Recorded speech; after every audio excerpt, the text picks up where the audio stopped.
so they can still do fun. Huh.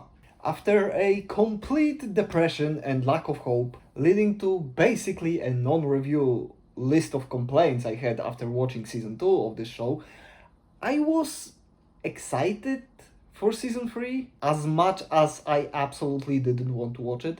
Really, no other show made me feel as awful and hopeless as season 2 of The Invincible. I can't really explain why, it just happened.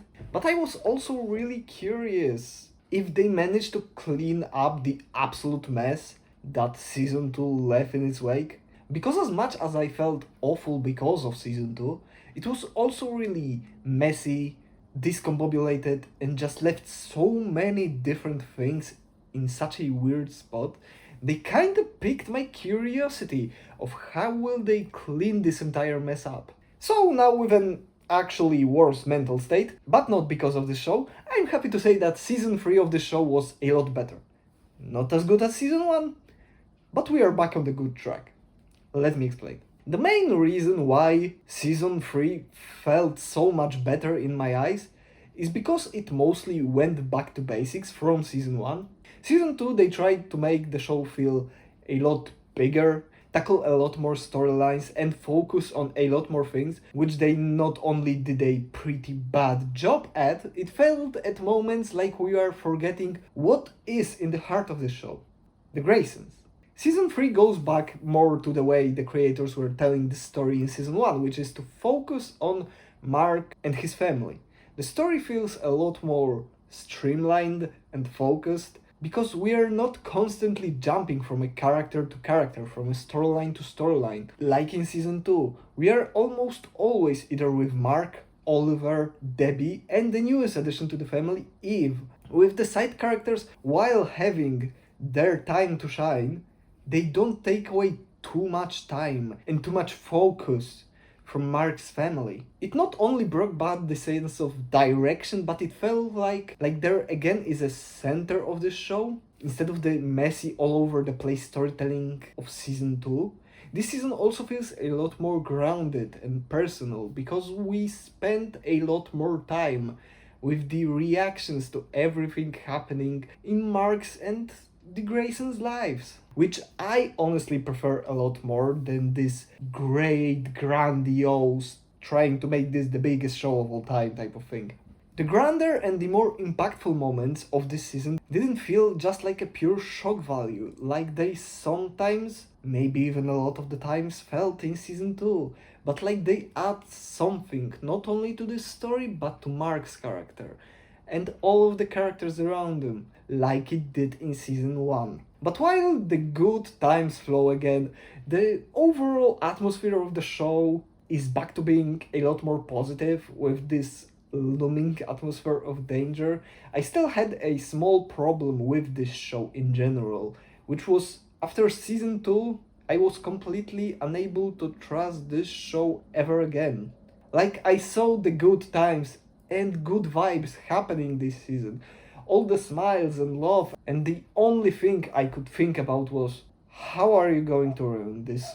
They didn't, but as much as the creators wanted, I couldn't take the good things for granted as much as they wanted me to. It didn't took too much from my viewing experience, but it was so noticeable that I just had to mention it. Probably the best addition to the season overall was the dynamic between Mark and Oliver.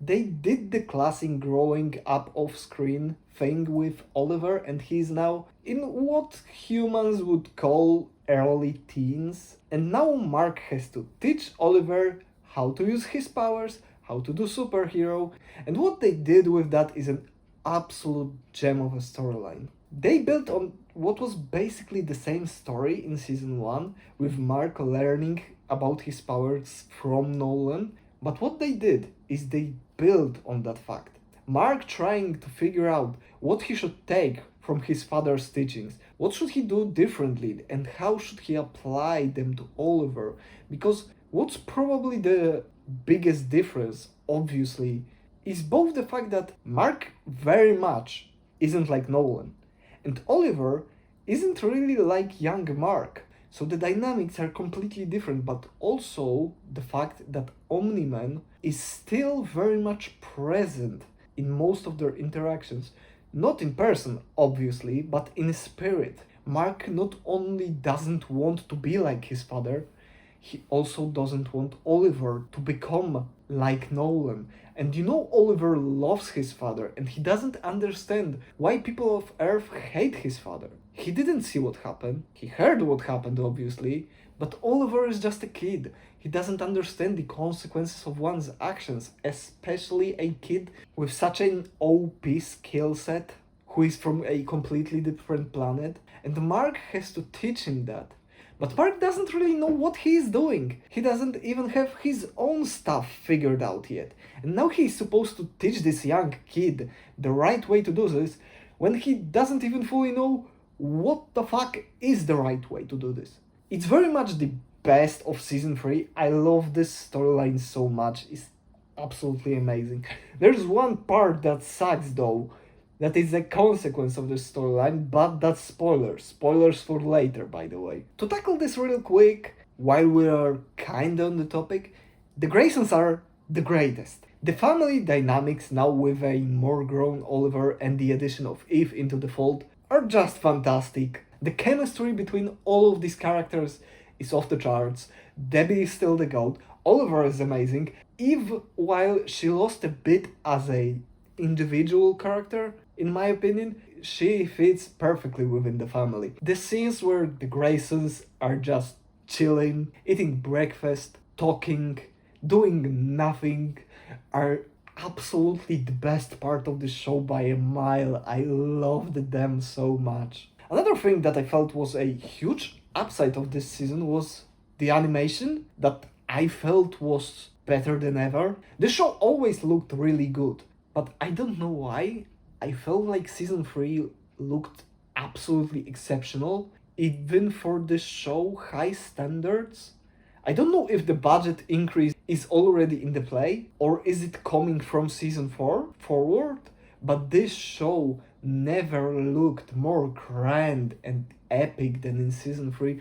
Especially the final fight in the final episode, Jesus fucking Christ. That was the greatest piece of animation fighting that I've ever seen, and it's probably not even close. And in the large part, it was thanks to the absolutely mouth-watering animation. Huge shout out to the animation department because they absolutely outdid themselves crazy. My god, it was so good. But with all the positives that I already said, I have a few problems with season 3, and for, I think, first time in the history of this channel, I'm gonna throw out a spoiler warning. The rest of this review will be spoilered out big style, so if you didn't watch the show and don't want to hear any spoilers, do not watch the rest of this review. Watch the show. The show is good. Go watch it for fuck's sake. Anyway, I want to start from one very specific thing that probably most people will not complain about, but it started to bother me a lot in season 2, and it's still present in season 3. Why does Mark, the man that is called the Invincible, has to be the biggest jabroni ass loser in the history of superhero? Why? Like, at this point, 3 seasons in, shouldn't Mark have at least one W to his name? And I mean like real W, not like we won, but well, actually, like, am I asking too much? I get that they are doing a thing where he's still learning, still isn't at the prime of his abilities. He still has to improve, and obviously they want to extend the life of a few villains because they find them cool and great, and most of them are, to be honest, but still. And he has to learn about the consequences of his actions and his fuck-ups. I get all that. But can he achieve at least one goal? Actually, he killed Angstrom Levy, except he didn't. Angstrom is all well and good in season 3, which A, fuck you for that. Angstrom Levy is the worst villain in this show, bar none, it's not even close. B, basically ruins the entire storyline. of Mark trying to live with the consequences of killing Angstrom and trying to figure out what to do to make it never happen again, and also fucks up the entire conflict with Cecil, because that was a very, very big part of the conflict, that Mark killed Angstrom and he felt horrible about it. Anyway, he stopped the prison break, except he didn't. The prison was almost completely destroyed, and the prisoner they wanted to free went out free. He stopped the Invincible War, except he had nothing to do with that. He didn't even kill one of the variants. Random superheroes did. Mark didn't do squat. He was sitting with Eve the entire time. He killed Conquest.